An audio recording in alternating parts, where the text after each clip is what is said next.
Hello everyone, welcome back to Otaku Oasis. My name is Tyrion King and I'm here with...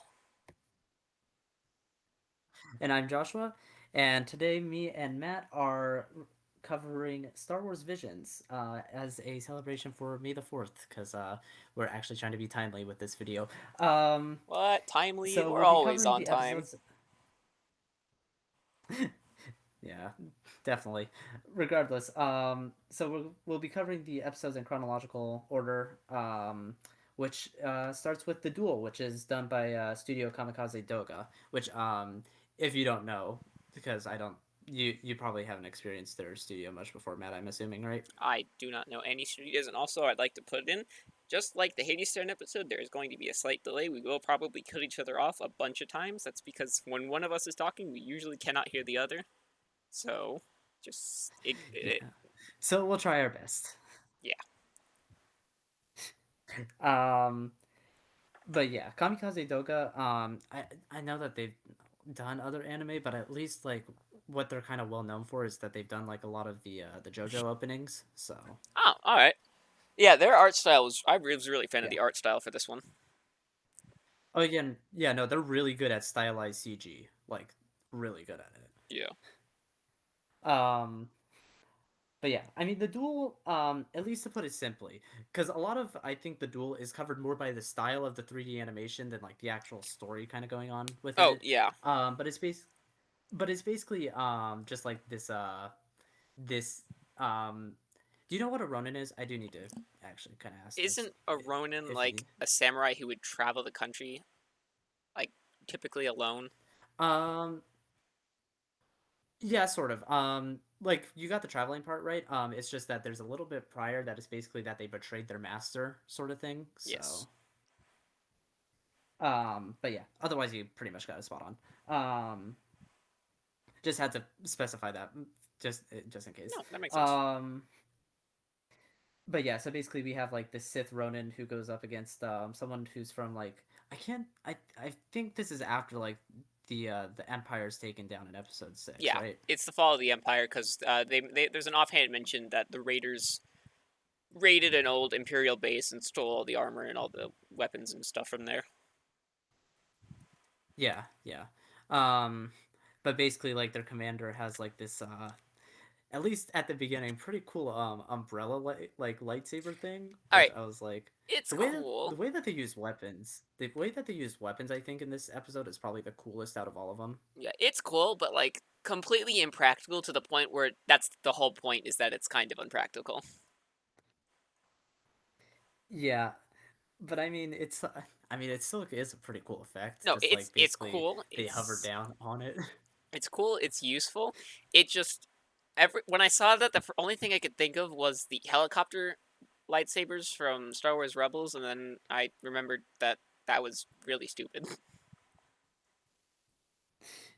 Yeah, I don't know. I think like they used it pretty cool and like basically like they show the one scene like where they're like stabbing it into someone and then they extend it out afterwards. That was so cool. Yeah. I'm surprised that it got away with a PG rating throughout this entire thing. I mean, I I know they show like only like cauterized wounds basically, but Yeah, that's fair. I think I'm going like back. I think the sorry. Sorry, you go ahead. I I'll comment after. so I was gonna say I think that's my favorite part of the. I mean, the episode premise was kind of cool, but I think my favorite part of the episode was just that it was all black and white until the lightsabers were, or anything like laser was introduced, and then that was the only splash of color you kind of got from the whole thing. I thought that was really Uh-huh. cool. Yeah, no, it's the way that it's stylized is very much like kind of like very much old like Japanese scroll type painting sort of thing. So I love the style to it like immediately.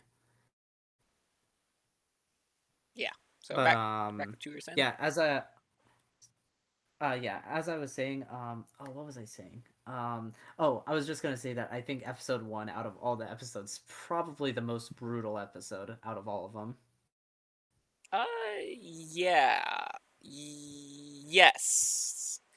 For like hand-on-hand combat, I mean, a lot of these were pretty brutal. Let's be honest. Like, there was some pretty interesting I don't stuff. know.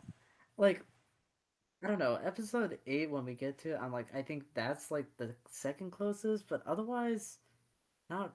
I mean, I guess maybe the Ninth Jedi, but really, a lot of that action is done off screen. So I was gonna say, twins. I mean, it's not the damage, but like if it were anyone else, if he did that move on anyone else in twins, they would have been decimated. And yeah, but I mean, yeah, and Lop and yeah, Oko, that felt like a kind of a brutal episode. And then the Elder just had some yeah, no, the combat was more interesting. yeah, Lop and Oko, I definitely think is the second most brutal. The Elder, like without like both trigger ones do things like if they were done on any other person, they'd probably be dead. Yeah, But uh, Trigger, not like nothing against Trigger, but they definitely like their substance. yeah. um, so anyways, getting back to the duel, like other than that, I do kind of like it towards the end, where like the Ronin uses like the lightsaber in like the statue to fool the like the enemy general into like slashing it down, thinking that it's the enemy, but then getting like backstabbed at the last second. Yeah.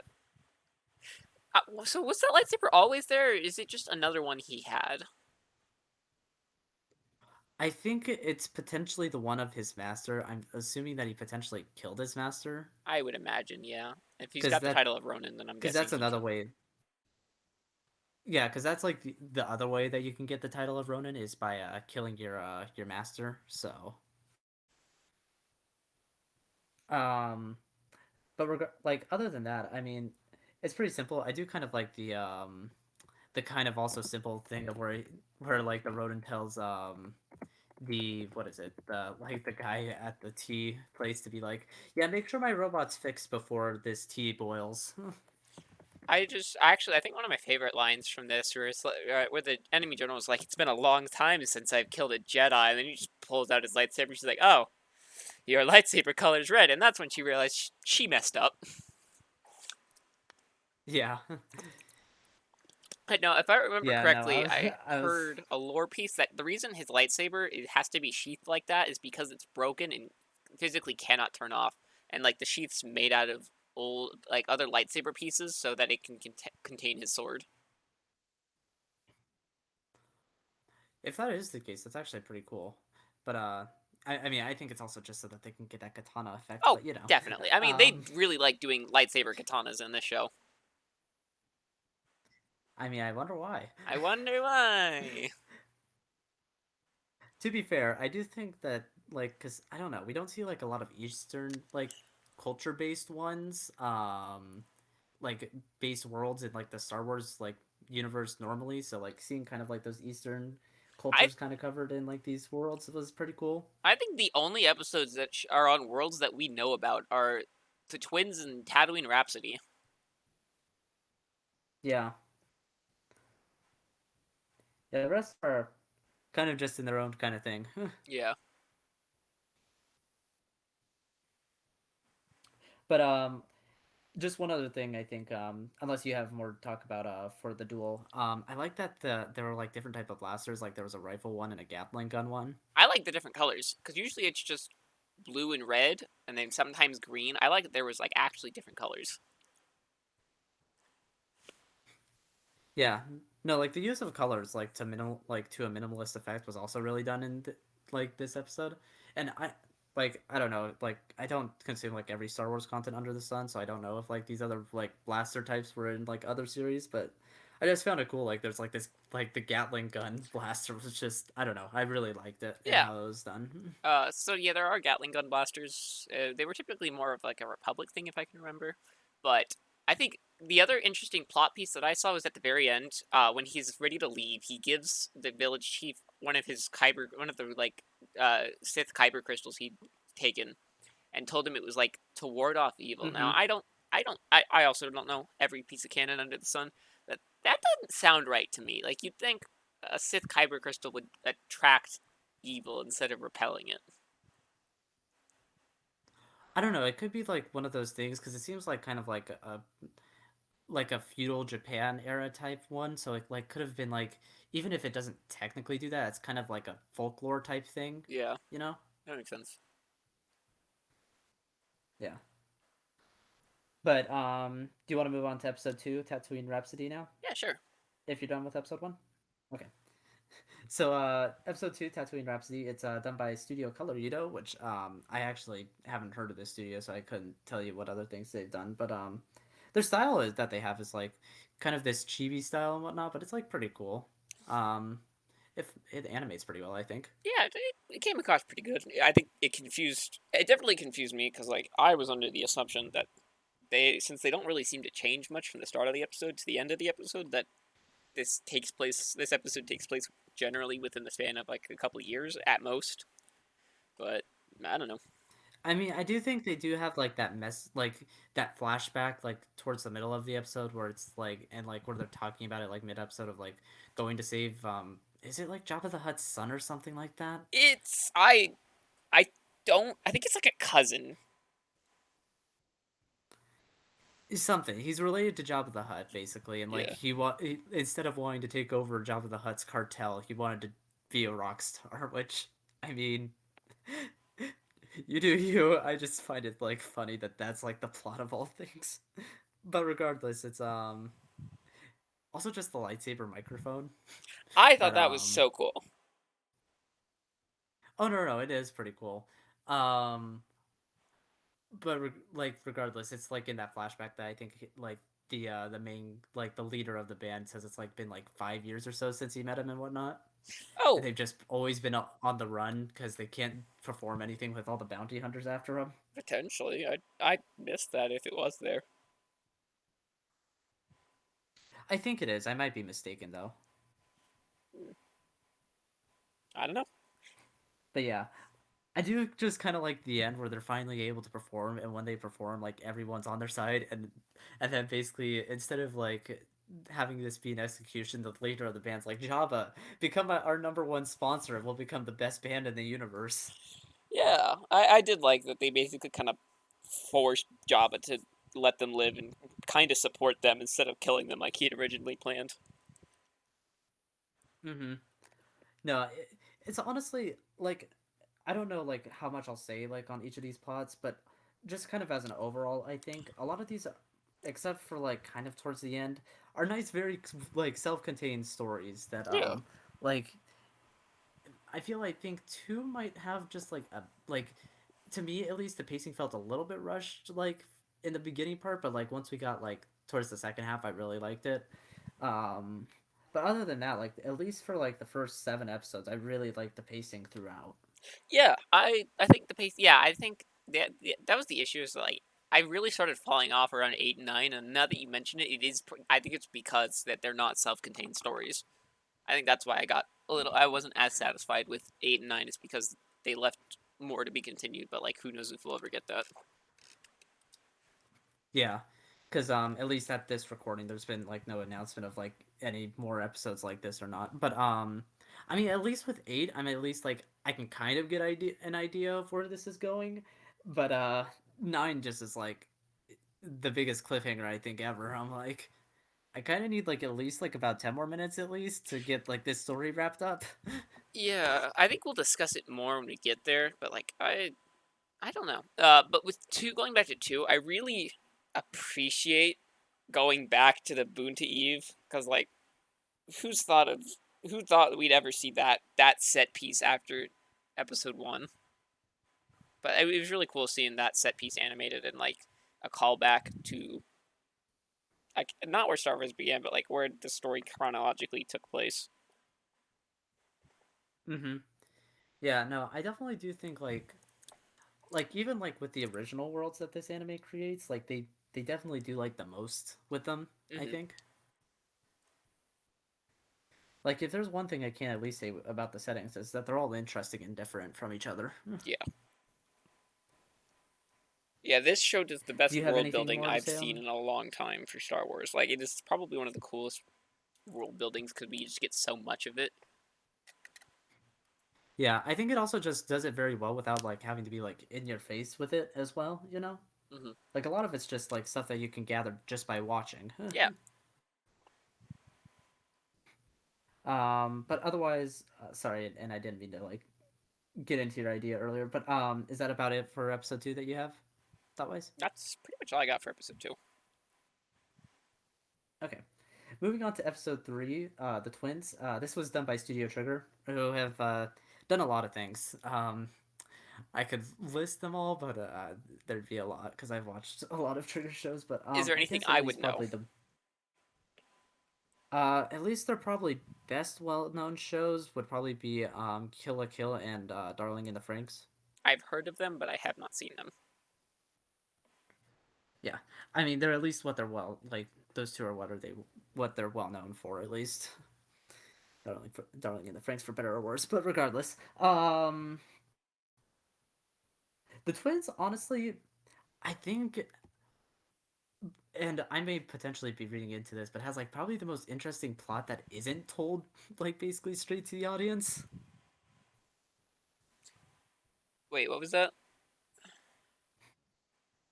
The twins like has the best plot that isn't like there's like some plot details that are like never exactly like specified on, but like you can kind of gather from like the dialogue of like the male twin.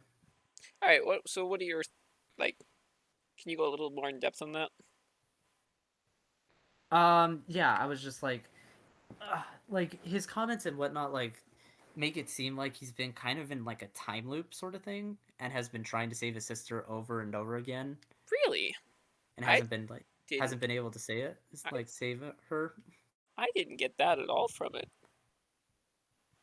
Hmm.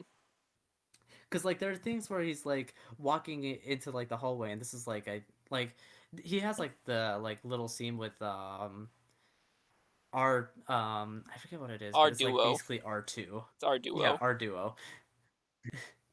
Definitely not R2. No, I definitely think that this is intentional. That this is supposed to be this Oh whole no, thing it's is referencing about Luke and Leia and how their story could have gone. yeah, but basically like when he's talking to our duo like at least like in that hallway, he's like very nonchalant about opening it even though like there are a whole bunch of guards behind it and our duo is like sensing that sort of thing, but he's like he kind of it kind of feels like he's done this before. And then we get like that one scene with our duo where he's like, I want to save my sister. I've tried so many times, but I've always failed up till now. I don't remember that dialogue. Maybe. See, I always thought it was just him being like the opening was just him being overconfident in his abilities. And what I took that as is like he's been trying trying different things to help her before they got to this point. Like he's known that if they ever get to this point, like she's gonna die. So he's been trying different things, but like not in a time loop scenario. Just more of like he keeps trying even though he's not getting through to her. But it could be a time loop. I I don't don't know. know, and it could just be that I'm reading. It could be that I'm also potentially just reading way too deep into it, but How's it feel to be the one reading I don't too know. At deep least into if things for once? I don't know. It was just like one of those things where it's like it's a triggers thing, so I'm like I have to kind of read in between the lines because Trigger likes to tend to hide stuff that isn't in your face. That's why I'm potentially reading a bit too deep into it, just because I know Trigger likes to kind of subtly put things in there, but not straight out tell you sometimes. Potentially. I don't know. Um, but yeah, no, it's I definitely like the action towards the end is like just really fun to watch. It's very fluid as well, but I I like expect no less from Trigger. I like that They are very good at fluid animation. I like that we got another Holdo maneuver scene, but then I guess since this takes place before that, it's whatever his name is maneuver. Kare, I think is Kare. how you It's pronounce it. not I don't it's know. so it's now the Kare maneuver instead of the Holdo maneuver. Um, I still think it's kind of stupid that both of them were able to survive outside of their suits in space, but like it's Star Wars. When has Star Wars ever made sense? Yeah, I mean, also, I mean, I'm willing to like extend my like disbelief on it because like they're kind of genetically modified sort of thing that we Yeah, see within the story. So I'm like, I just chalk it up to that. yeah, that makes sense. I'm like, I can definitely see the hangups on it, but I'm like, I'm willing to suspend my disbelief. I do like that they bring back the whole plot point that kyber crystals can be used for like super dangerous weapons. 'Cause, like, that's what the Death Star was originally powered on. Yeah. It was kyber crystals. Mm-hmm. Yeah, I just like at the end where it's like basically his lightsaber is like all the colors at once when like slashing through her thing. That was cool, and I want to get me one of those lightsabers because I know I've seen them a bunch, and I kind of want to get one of those.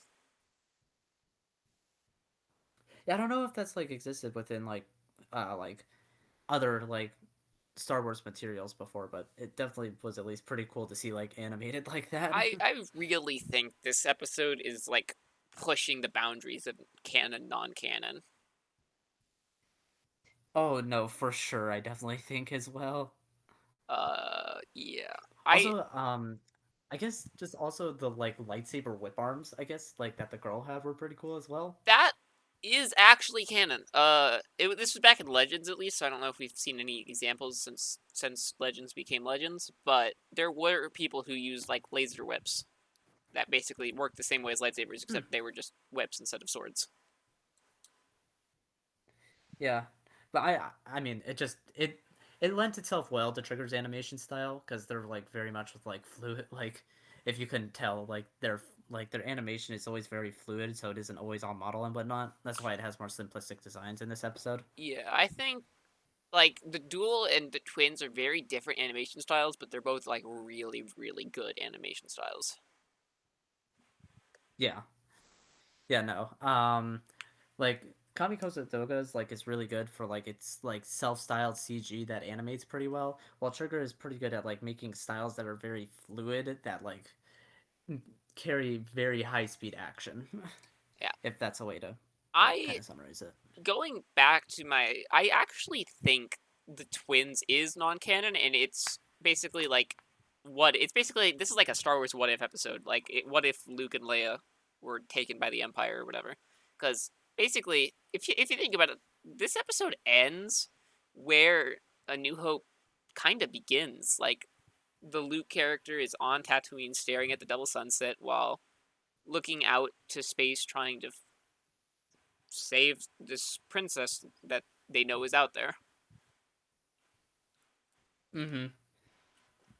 Yeah, no, I definitely think the parallels are intentional in this episode as well. Yeah.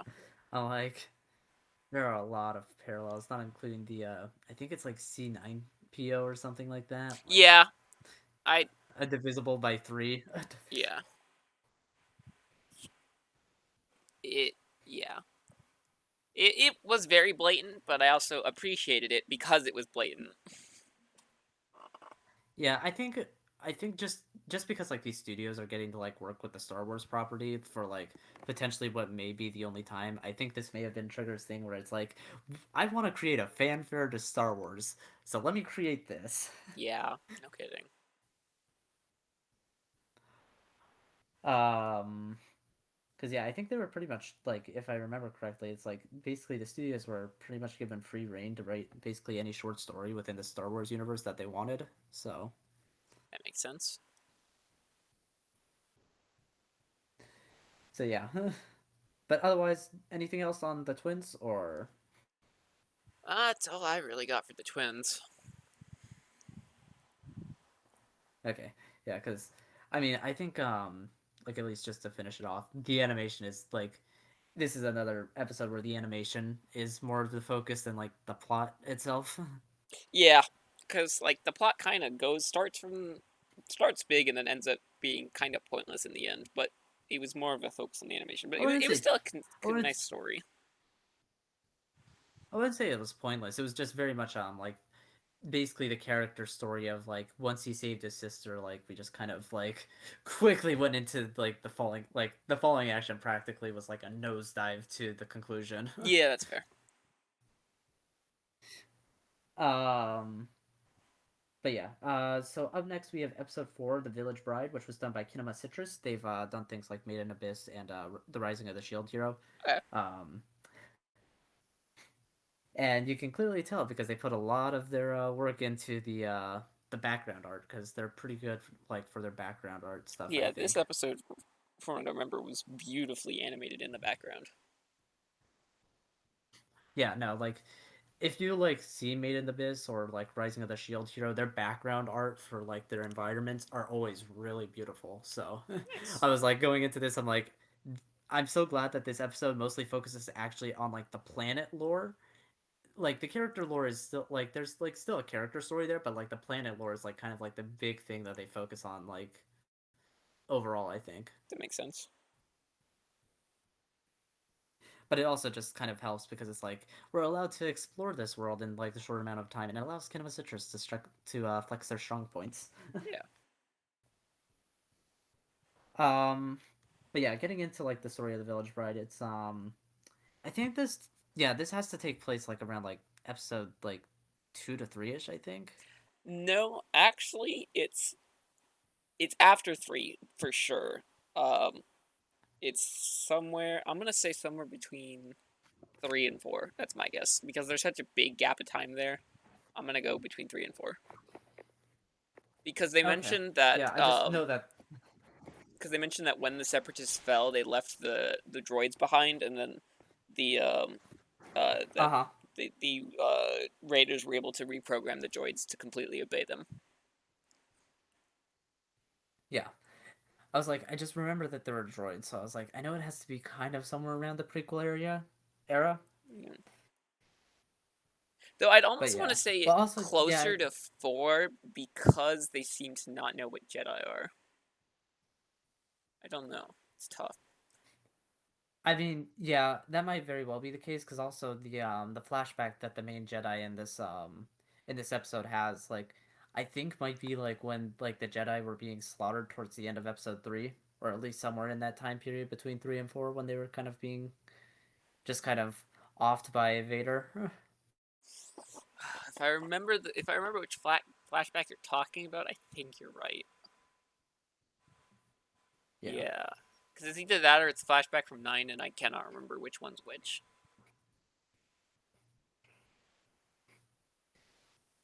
Yeah, but yeah, I mean this episode's like pretty simple because it like deals with the Raiders just basically trying to be like take the head of the village as like I think like kind of like a captive sort of thing so that they'll like continue paying them and whatnot. Yeah. But it's a pretty like hostage like simple hostage situation, but like I mean we get kind of like this nice story with like basically this couple having hope throughout it and like restoring hope in like the main Jedi from this episode. She has like yellow lightsaber and I forget what that represents, but Uh,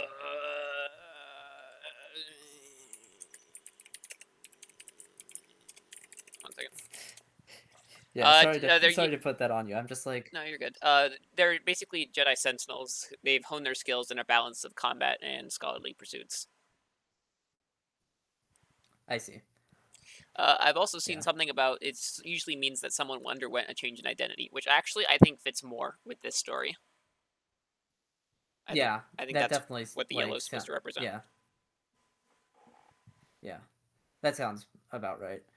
Yeah, cuz this is like one of the few episodes that actually has like one of the more like rare lightsaber colors pop up. Yes. Um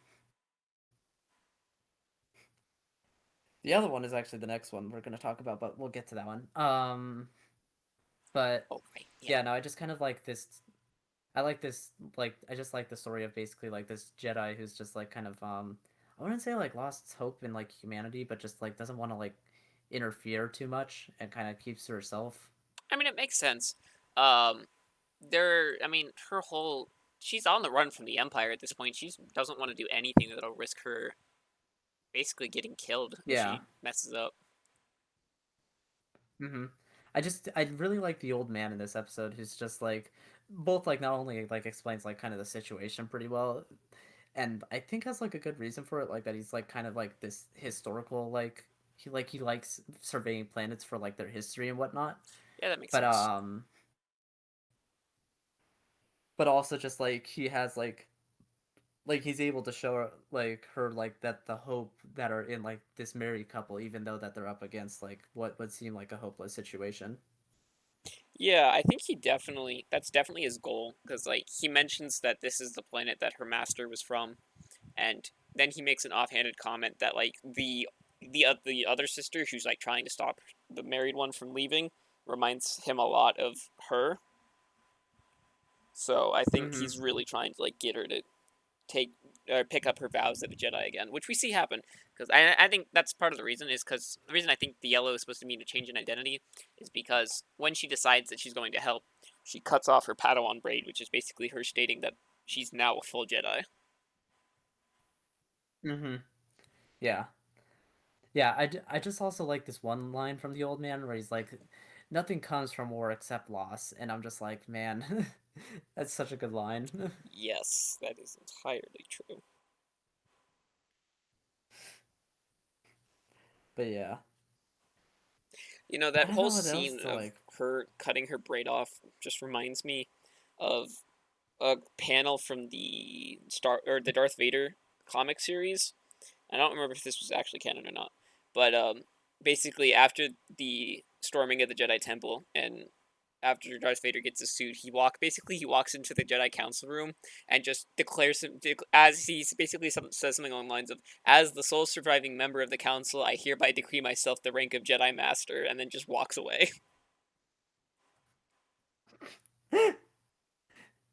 that, that, I, d- yeah, I don't know if that's canon not or not, but that's pretty funny. But yeah, other than that, anything else more to add on episode 4 or? Not really. Um, Oh, actually, I was gonna bring what up was in his this, helmet? and I Like, nearly forgot to. basically, his helmet shoots off his head and goes into the droid ship, and then blows it up, and then they all fall over. Like, what was in his helmet? I have no idea, and he has it at the end of the episode too. So like, I don't know if it's like a mini droid because like it kind of looks droidish, but I can't quite like maybe it's like just a shell of a droid that he's able to like program for small actions or something. I'm not sure. Potentially.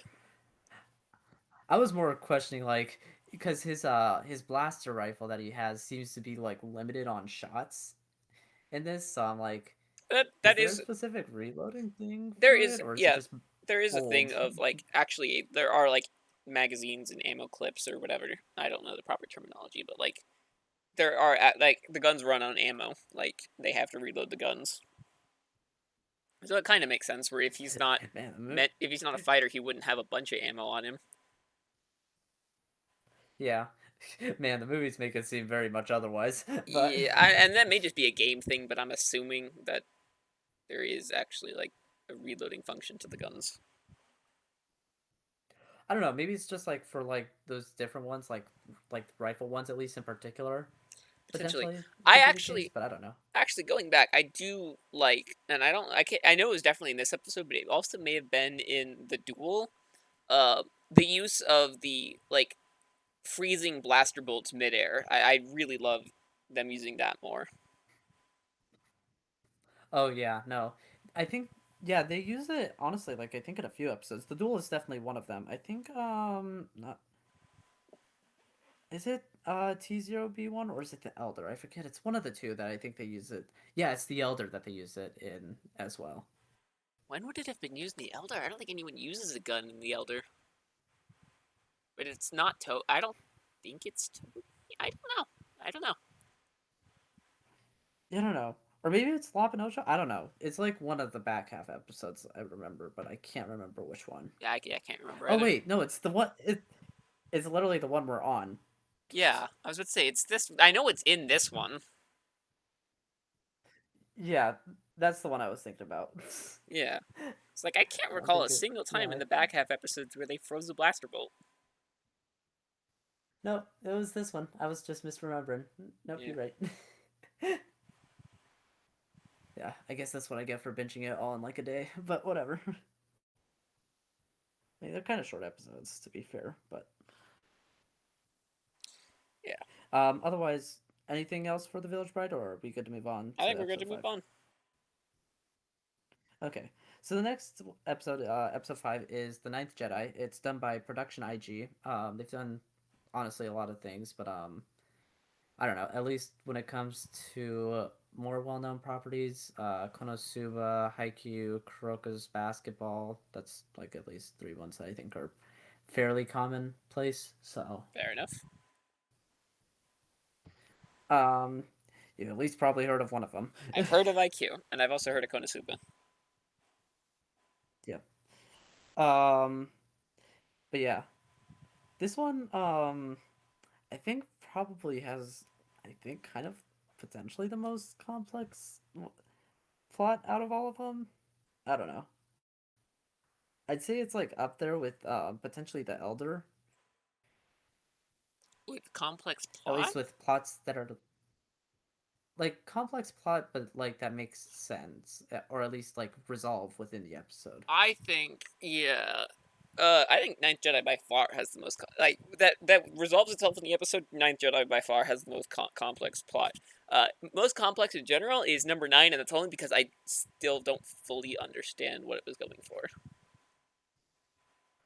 Yeah, yeah, we'll definitely get to 9 when we get to it. But yeah, the Ninth Jedi, I kind of just has like it has like at least like what we think is this basic setup of like 7 Jedi's arriving at this like this is definitely takes place between episodes 3 and 4. Oh, for sure.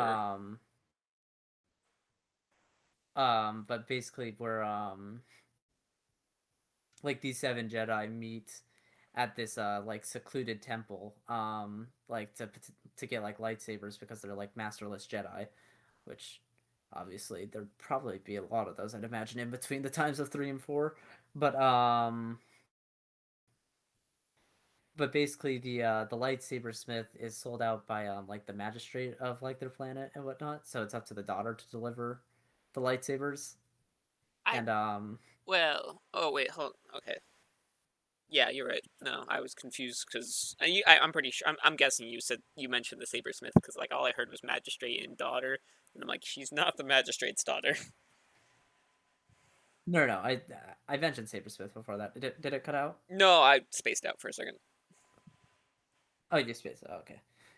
I was like, I'm pretty sure I said it. I just hope that it went through. Regardless. Yeah, no, he's basically like to have his daughter be able to deliver the lightsabers. He like basically stands place to be taken in by like basically what would be considered, I think, the Empire at this point. Um, Yeah, but I do think that it's pretty cool that like we get to see like a colorless lightsaber. I don't know if like this has like been a thing before or not, but like I have not heard of colorless lightsabers before. I will look it up, but that was so cool. yeah, just also like the idea of like that it can also like change size depending on like the user as well, which like makes sense because we No, can see actually, that is lightsabers a of like thing. different. It's not because depending on the user, there's actually knobs on the side that you can twist to change the length. That's just a general feature Oh, on was it? Oh, lightsabers. okay. Maybe I was just like misreading like one of the lines because I think like I maybe just read it wrong and like thought it was like dependent on like something of the user, like their touch with the force or whatnot that they said in this episode. But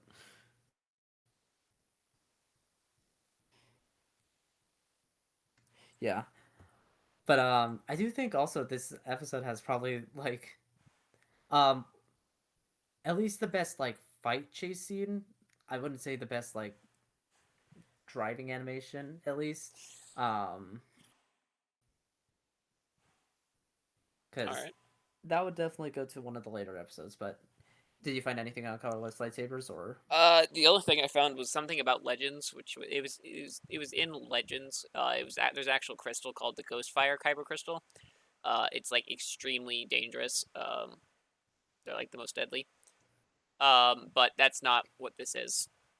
No, in this Yeah, no, in this these are I think he said they were like he did something to the Kyber crystals where they would change colors because kyber crystals don't actually do that. So whatever he did, he made it to basically the kyber crystals would be attuned to like the like how attuned the user was to the force.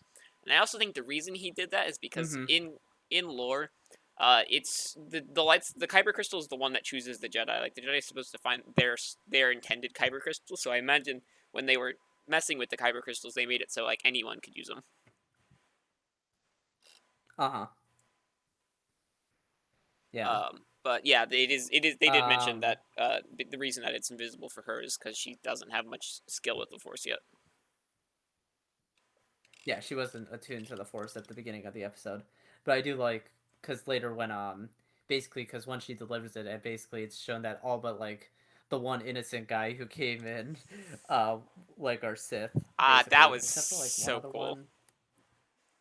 Yeah, no. I was like, they put this idea of like, oh, there has to be like only one traitor at like the beginning of the episode, but then like once it's revealed, it's like the other six ones that were there before like the main guy that we see show up earlier in the episode. I was like, oh, that's actually a really good twist. Yeah, that was really cool. Because like the whole time they're building up that the magistrate's the evil one. No, it's not the magistrate. It's the six other people that are claiming they're the good ones. Uh huh. Yeah, and the ones that were raising the doubt in the first place. Exactly. Um, like I honestly think like that makes that like if I were to rewatch the episode, I feel like it would make it better on rewatch. Honestly, yeah. Um, but no, we get on like we get this fight scene with them, and like we get like how like the girl becomes like more in tune with the force throughout the fight, and it turns green throughout it, which kind of like matches like her masters who like basically rose her, which is like the guy who was in the droid suit the entire time. Yeah, the magistrate. Um, yeah, and then there was that one bad guys one that turned from red to purple. Yes. So Um, basically, he wasn't actually evil. It was just the darkness of everyone around him. Basically, basically everyone else was so dark, had so much dark power that it was kind of corrupting him until he was able to be freed from it. uh-huh, yeah. If I remember correctly, purple Yeah. means No. that they use both light and dark side powers to their own ability. Is that actually the case? If I remember correctly. Let me Google it. But I'm pretty sure purple Cuz means. that put cuz man, that kind of puts Mace Windu in a entirely different light. Yeah, the shading purple speaks to moral uncertainty, reconstruction, and recovery. Basically, therefore, these individuals that used a purple lightsaber generally shared an affinity with both the light and dark side of the Force. Yeah, no, Mace Windu has used Sith abilities before. In Star Wars, in like the original Clone Wars series, like back in 2003, not the 3D one, the 2D one. We see Mace Mhm. Windu use the Force Crush ability, which is a Sith, which is a Sith power. Oh, I see. I did not know that, but huh. Yeah, Or you know. Yeah, like I said, I don't know like every single piece of Star Wars like information, so but yeah. and I live on the internet. I mean, I do too. I just don't look at some fandoms more than others. Fair enough. um but regardless, after that like basically they like the three that are good team up with like the master who was there to go save the father. Yes. Actually, maybe it was used in the ninth episode that not in the ninth Jedi. I think the father maybe like stopped one of the blasts to like save his daughter. Potentially, I'm not sure. I still wonder how he survived the explosion of his house. How any of those three to survive the explosion. I mean, I think he was like kind of right outside the house, so I'm like Oh, I thought they he were could have both. gotten I think they away were with both just like inside the being house when it burned. exploded, and then they dragged him out. I thought he was like just like right outside when it happened, but I might be misremembering. I So don't remember. I wasn't paying the most attention. yeah, either way, he survived, and I think he's safe by the end. Well, they're going to go save him at the end. I Okay, I was like, I I could think have like a cutoff like right before.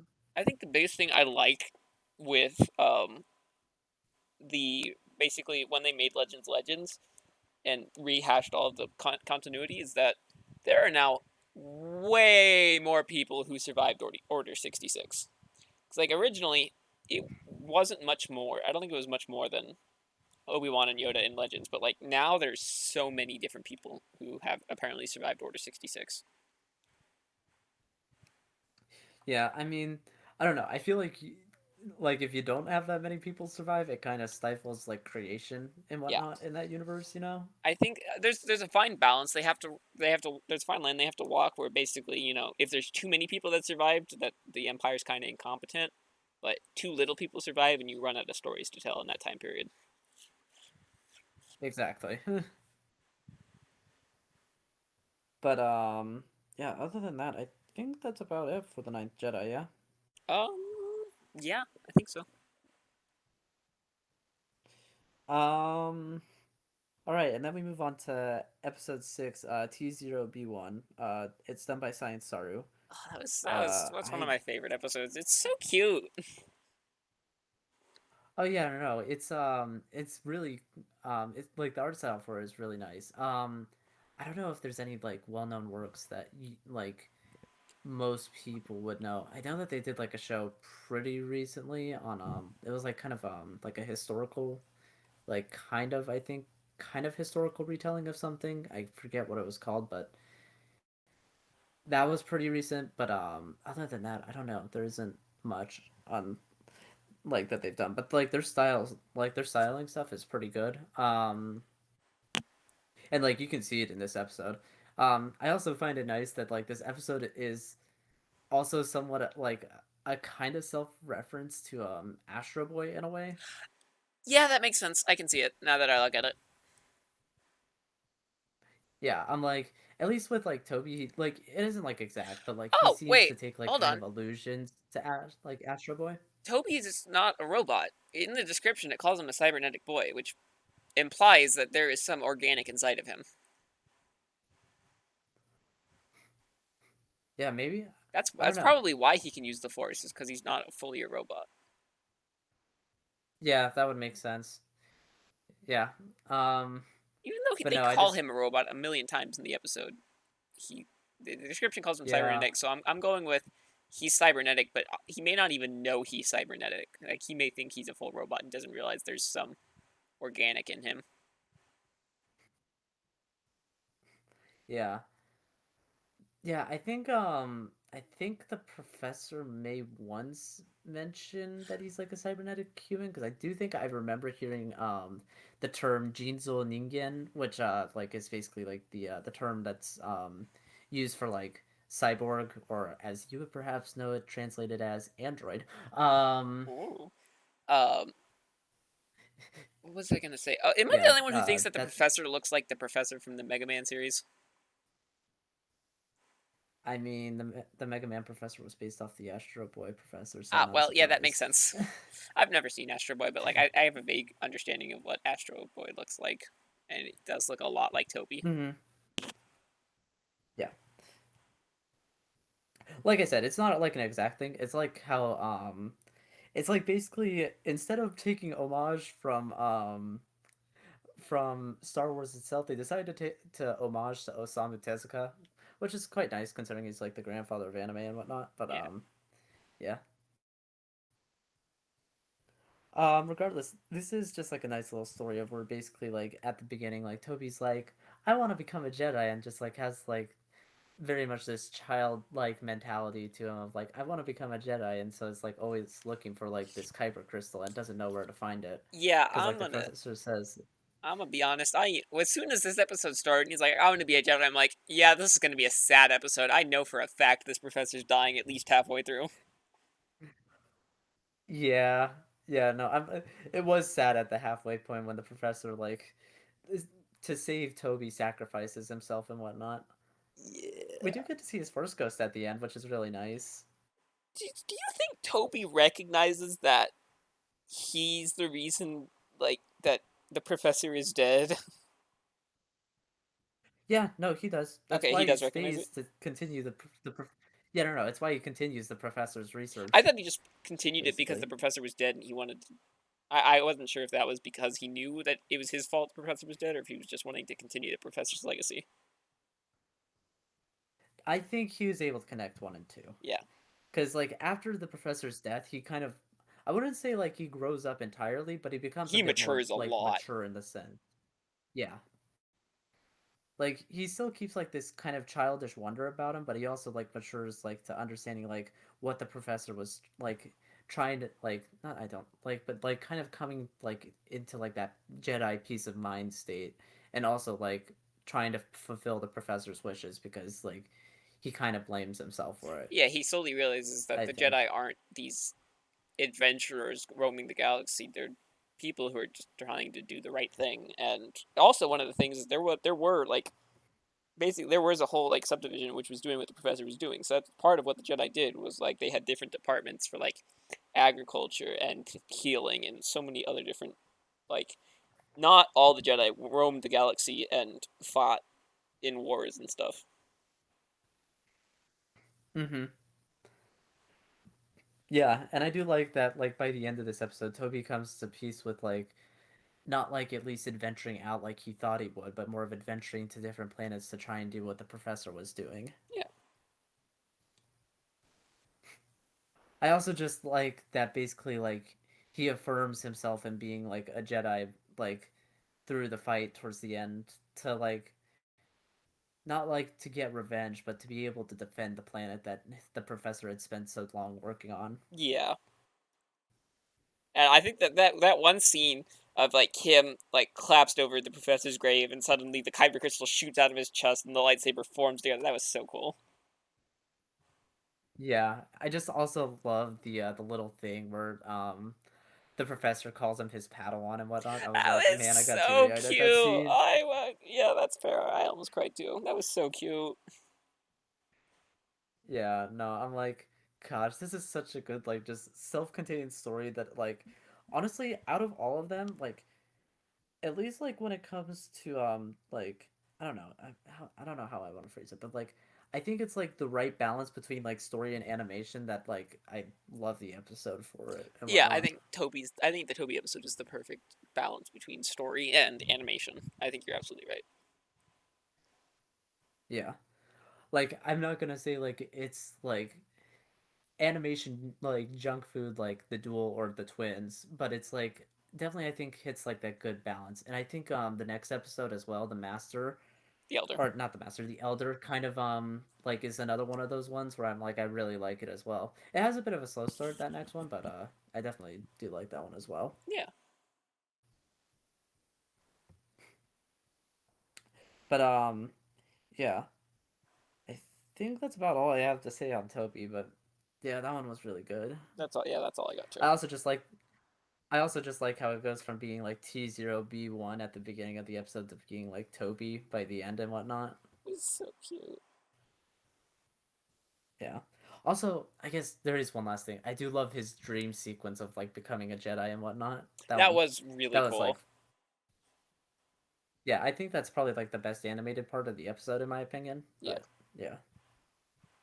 Oh, actually, one last thing. I totally did like I forgot that I completely skipped this. But the Ninth Jedi thing, there's this cool thing at the end where they zoom out of the temple and whatnot, and it's just like it And it has turns like into a a beam lightsaber. down. That was so cool. Yeah, yeah, that was the one. I was like, wait, I totally skipped over that last frame of the episode. That was like really cool, and I wanted to point it out, but I like, Actually, going back to the Ninth Jedi, there was this thing that I forgot until just now.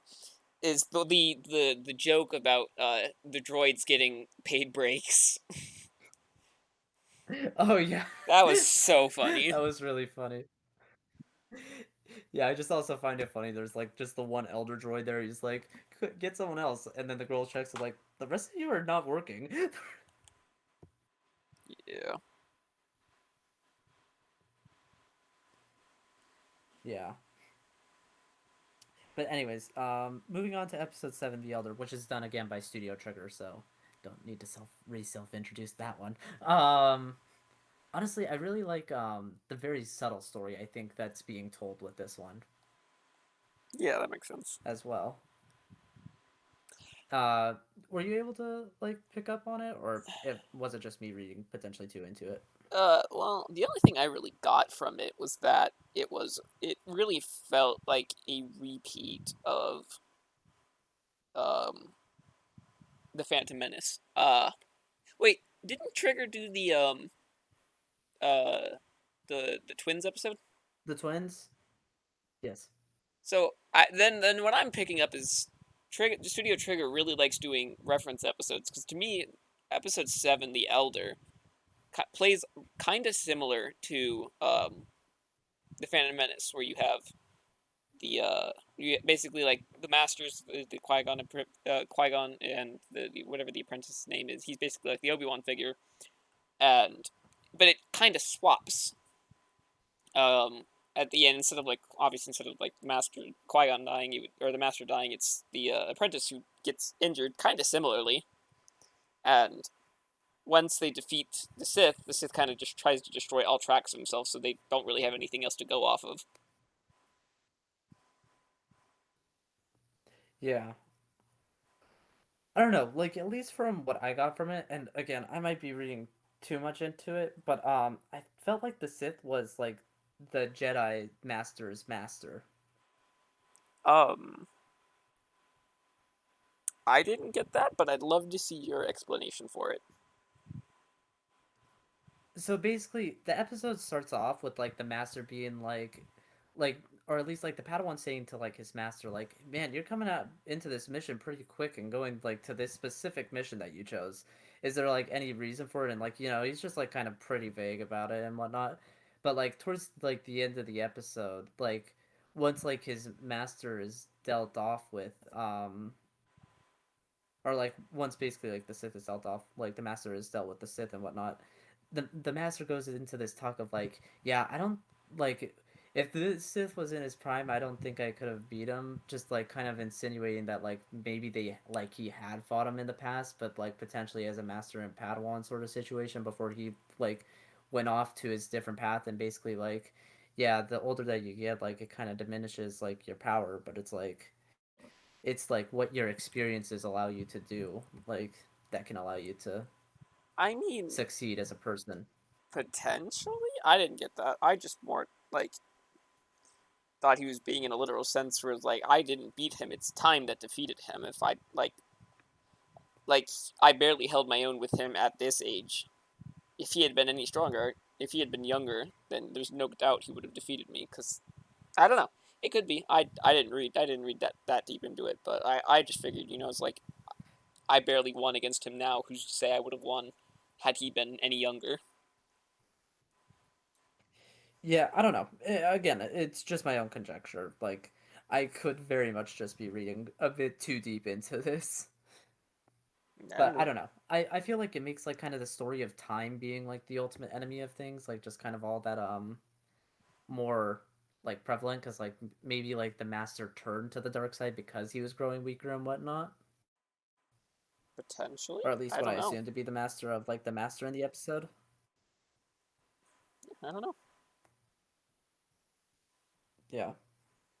But I mean, otherwise, like I do like just like that episode towards the end, but also just like the idea of like cultivating um Dan up to be like this like strong mentor type figure as well. Yeah,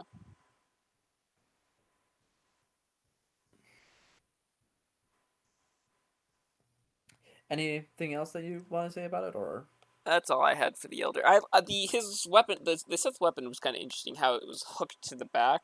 I don't. I know that there's an actual sword based off that it's based off an actual sword. I just cannot remember what it is off the top of my head. like what was the shape like? It was short, and I think like the tip hooked backwards. So like, or not hooked, but like it curved backwards slightly. Yeah, I don't know. It's like I know I've seen that somewhere before. I just cannot remember where off the top of my head. Yeah, I can't really like visualize that at the moment, but yeah, like I think potentially I know what you're talking about, but yeah, I don't remember the name for it either. Yeah. But yeah, other than that, just a really good episode. Like I don't know, like the plot is definitely like focused around like them just like trying to find like this Sith and whatnot, and so like it's pretty like kind of a straightforward like kind of mystery type plot. Yeah. Um, but yeah, other than that, I think that's about it. And I think we're gonna move on to episode 8, which is Lop and Ocho, and it's done by Juno Studio, who I don't know any major works that they've done. I know that they've done stuff. I just don't know like if there's anything major that I can say. Um, and then But I do definitely think they have like some of the best like driving sequences in this episode. All right, that makes sense. I feel like I remember them like being like kind of known for like doing like really good vehicle animation, but I could be mistaken that. Mm. Yeah. But also the like the weapons that are used towards the end. Yeah, those are really cool. We got that one weapon that's in Jujutsu Kaisen. I don't know the name of it, but it's like that three stick thing. That was in there. I didn't see that. I must have missed that. Osha was using it. It was like kind of like it was kind of like a staff, but it had like kind of like the electricity connecting like the chains together and whatnot. I thought Ochi was using swords. No, that was the father using swords. No, yeah, Lop was well their Lop. father was using not like swords, but they were using like they were using like not jittes, but like kind of similar to that. They were like a bit more dagger like. But Yeah. but yeah, like Lop using that along with a lightsaber at the end, which was also katana shaped. But was pretty cool. I'm trying to find it. Oh yeah, she was using the three staff. Huh. I didn't notice that. Yeah. How did I miss No, that? Oh, that's weird. I definitely do think like this story kind of suffers from not like I know like where the story most likely is going to go by the ending, but it doesn't have a proper conclusion. It. And while the Ninth Jedi doesn't have a proper conclusion either, I at least feel like the story that I was trying to achieve within that episode was done well. And Yeah. I think the same thing is kind of done to the same effect with Lop in this one, where I'm like, okay, I could pretty much know where this is going to go next. That I'm not too upset that it's kind of open ended. Yeah. Um, but I do just kind of like the idea of like up like planets potentially being swayed to like join the like empire forces and whatnot because like they feel it's the like right way for their planet, but there's also like people who are opposed to that on the same planet. That makes sense. It's very much like just kind of like a human thing, I think. So like the conflict between Lop and Osho, I think feels very like human. Yeah. No, that makes total sense. I totally understand what you're going for. I just also really like the father figure in this episode where he's just like, I'm sorry if I've given you the wrong impression about how I viewed you or like what you thought I viewed of you.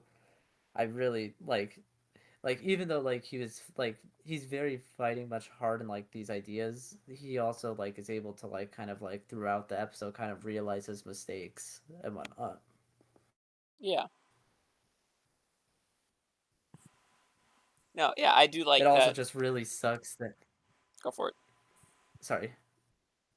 It also just really sucks that he loses his other eye, and he's unable to see his daughters again after that. Yeah, that was actually really sad. That was. Yeah.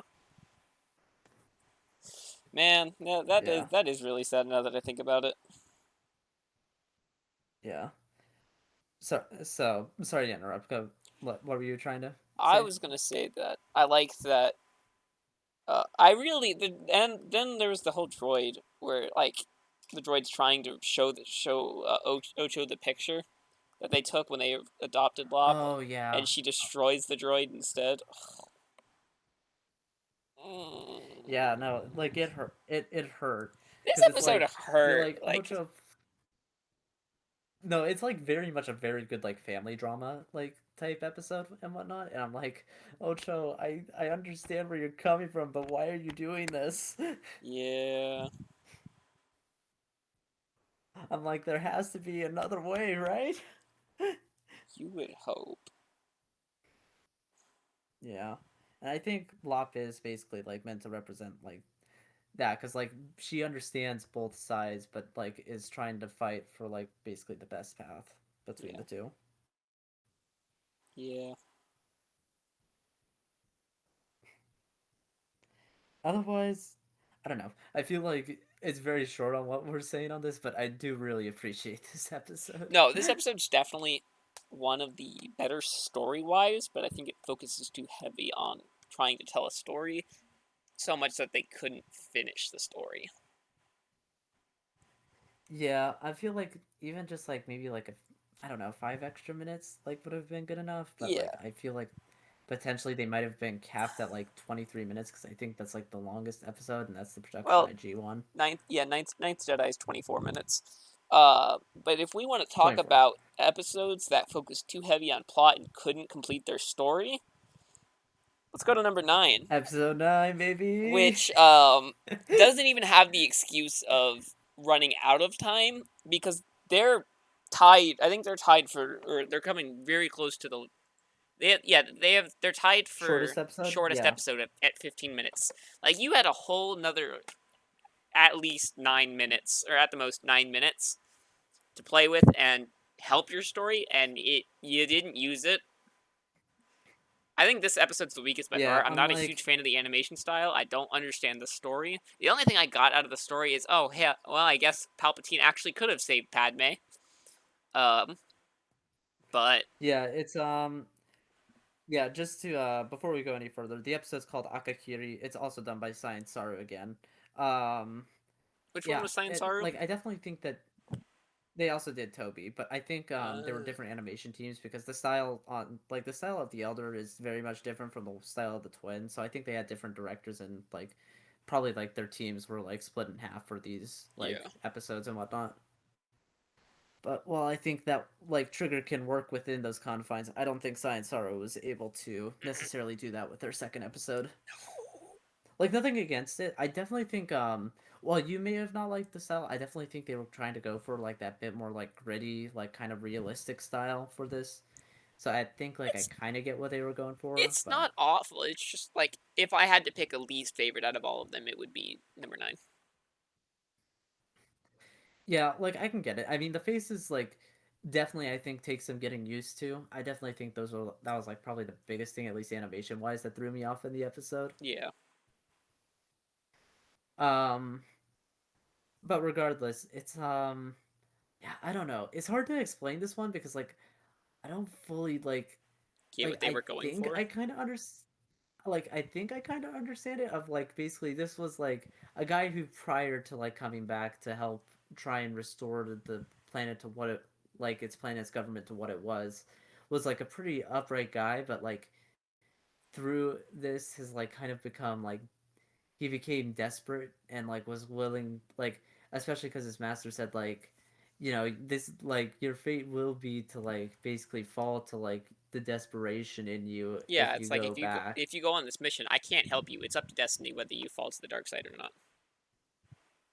Yeah, and like I like you see throughout the episode like I get like basically the idea is like throughout the episode he's trying to defy fate but at the end falls to it. What um what was the visions whatever he was having that caused him to pass out? I honestly could not tell you. Like I was trying to make sense of it, but that was like the one thing I was like not fully able to figure out about this episode. Yeah, like the only thing I could get the visions could be is if they are trying to do an episode 3 based off episode 3 where I mean even, the description says the description is a Jedi returns to his forbidden love to help defend her kingdom from a Sith like shogun. So like a Jedi who has this forbidden love meets with her and then has horrible visions and then ends up she ends up dead and he ends up joining a Sith. So very loosely I can see somewhat of a resemblance to episode 3, but like even that's pushing it. Yeah. Yeah, no, I very much agree. It's just yeah, I don't know. This plot definitely I think suffers the most in like its short runtime. And I think it's maybe because they tried to focus on the styles so much that it like just it kind of feels incomplete in the end. But I don't know. Yeah. Um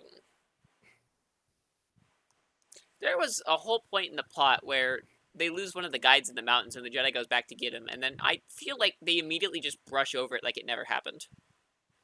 Like there's no real like what happened Pretty while he much. was gone? Why did you have that there if you're not even gonna do anything with it? I feel like it was literally just to like, cause like it's like the only time in the present day where the guy says, "I'm going to try and defy destiny" and whatnot. Yeah, I feel like it's like another one of those things where it's like they could have added on like a minute there and then added on like about like 7 to 8 minutes at the end that like give a bit more to like either see the ramifications of his choice or like at least do something to make the like the beginning part like leading up to like that point better yeah. or I don't know. something. Like when he killed her, I genuinely thought this was like a vision he was having and not like actually going Yeah, I'm on. like Because I don't like know how she ended up there. no? Because like we see her get dragged off when the fight starts. So like I get how she ended up there and how she ended up in those outfits, but like it's kind of dumb. Yeah. Like I don't get it. And like the whole world was tainted red. Like as they were as she was revealed, she was the one he killed. Like the world gets tainted red. Like that's why I thought it was a vision. I thought this was like I'm like I didn't understand. Like and then there's like she's actually dead. Oh he's actually taking her hand, and they're actually reviving her. Like what's going on? yeah, I definitely feel like I think like what it was trying to definitely go for is just like kind of like this like not great ending where it's like yeah, no, this really like wasn't the right path for him to take, but like I don't know. I feel like it was maybe just kind of not conveyed that well in the end. My biggest takeaway is that Palpatine actually could have saved Padme, and then her dying is even kind of stupider. Yeah. And that's not even that's and I'm not saying that her death isn't stupid. Like, oh, she lost the will to live and then she just dies. Okay, cool, I guess. I genuinely believe in the there's a theory out there that the reason Padme actually died is because Palpatine was using her life force to keep Anakin alive as he was being turned into Vader. So like that's what I believe. I genuinely believe Mhm. that's what happened and not that she lost the will to live and then she just died because that doesn't make any sense. Yeah.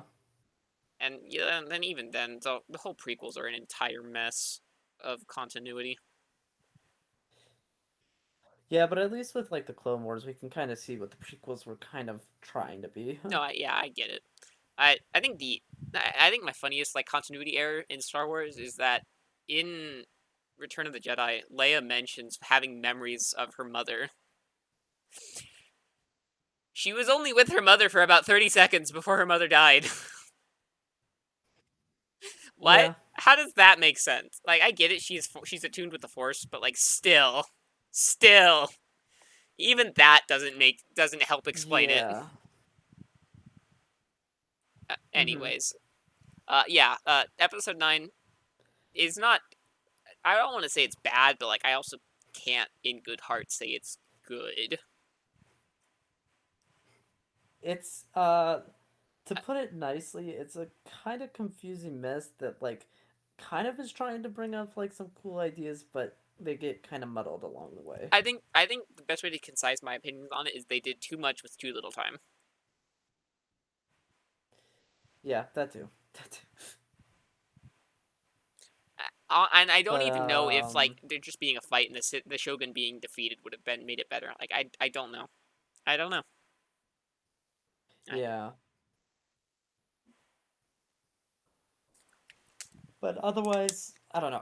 I want to end this on a better note than that. So just overall, what were your thoughts? Because you listen to the English dub compared to me, who listens to the Japanese dub. So what do you think of the English dub? And then I'll I talk really about the like the Japanese English dub. dub. I didn't realize it was as star-studded a cast as it was. I think knowing who's all in it now, I think if I watch it again, I'll be able to pick out the voices. But yeah, I mean, like it was good, but it was the cast was star-studded. Like I'd be surprised if it wasn't good.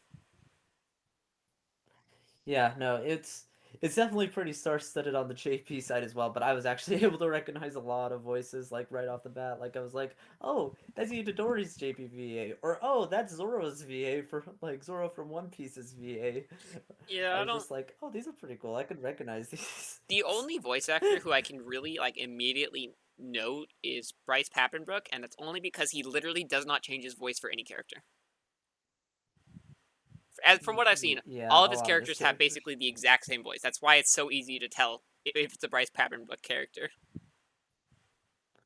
Yeah, nothing against Bryce No, Papenbrook. He has a absolutely pretty good nothing against him. like He's an amazing. VA. He's an amazing VA. It's just it's easy to tell when he's in something. I mean, it's the same with Christopher Sabat. He changes it. He actually has Like, enough there's changes where, like, if I didn't know that he voiced with All Might and Vegeta, I don't think I'd be able to connect the two.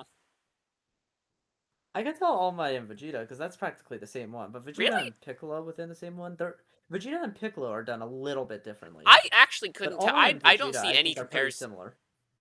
See, actually, the issue is when I think of Vegeta, I think of like old, like '90s Vegeta. So it has that kind of rasp to it. So Hmm. I think that's why it's hard to do. Because like All Might's deep, booming, and commanding, and Vegeta had that kind of rasp back in the '90s, if I remember correctly. It's not that like I'd say that they're exactly the same because like I do like agree that All Might has like a bit like of that more booming tone, but I'm just like the way that he voices All Might is pretty similar to the way that he does Vegeta. Just like there's a little bit of a difference in the behind things and whatnot. Potentially, I don't know. Yeah, I'm also bad at recognizing voices. I'm bad at recognizing things in general. Yeah, I mean, I've just watched a lot of anime, so I'm like, I can just kind of recognize a Christopher Sabat role from like literally a mile away. I think probably like his most different voice, I think, is like his Kuwabara voice from Yu Yu Hakusho. Another thing I have not seen. Yeah, no, yeah, I definitely do recommend it. Yu Yu Hakusho is actually pretty good from what I've seen. So You know, speaking of things I have not seen, I don't know what I thought of it, but one of my favorite things to do when I'm at like when I'm like out with my family or with my parents and we're looking at like movies and stuff is any because like I there's a lot of movies that I have not seen, especially like old classics. And they'll be like I'll pull up a movie that they would know for sure. Like I've never personally seen um Forrest Gump. I've never like one like so I've never seen Forrest Gump. I'll hold up Forrest Gump. It's like, hey, look, it's a thing I've never seen, and they'll like freak out. It's like, how have you not seen it? I'll look them dead in the eyes. It's because you never showed it to me. yeah, I'm It's like like you only have I'd yourself say to the blame same for the thing, but fact then that I like have that not like seen it. yeah, I'm like my parents showed me that movie I think when I was like 8, but besides the point, anyways. Yeah. But Anyways, yeah, I was just yeah. It's like there's a lot of stuff I have not seen, but like I like to make a joke out of it because people are always like, how have you never seen it? It's like, well, it's because no one showed it to me. yeah. I mean, I don't know. I've seen like just I guess to keep this like discussion like pretty short because I definitely do want to like Wrap it up. not get too off track because we're like towards the end. But I don't know. I've seen like I'd say a fair amount of the classics. I wouldn't say all of them, but I've seen like a decent amount. And like what ones I haven't seen, I at least know like the details of them to some extent. You know what we should do for a video? I think we should But do a video where you go through your entire anime watch list and all of the hours you have logged, because I know you keep those logged. yeah, honestly, I could do that at any day. That would be such a fun episode. Yeah, I don't know like that it would have to go. It's pretty long, and I don't know like what exactly I'd say, but it would be a fun idea for the future. Yeah, we could do like just short little like what your thoughts on all of the stuff you've seen are. Yeah, and maybe like recommendations potentially. Yeah, that'd be But cool. regardless, Yeah, that'd be a fun um, episode. that'll be or maybe just even a live stream. But Oh, regardless, but yeah, that I think that about wraps it up for Star Wars Visions. Thank you so much for watching. Feel free to check out any of our other content. Happy May the 4th again. yeah. And thank you again. Thank you for watching again. Feel free to subscribe if you want. Yeah, like, comment, and subscribe. That Bye really helps bye. us out. You can find me at twitch.tv/CheeringKing, and we'll see y'all next time.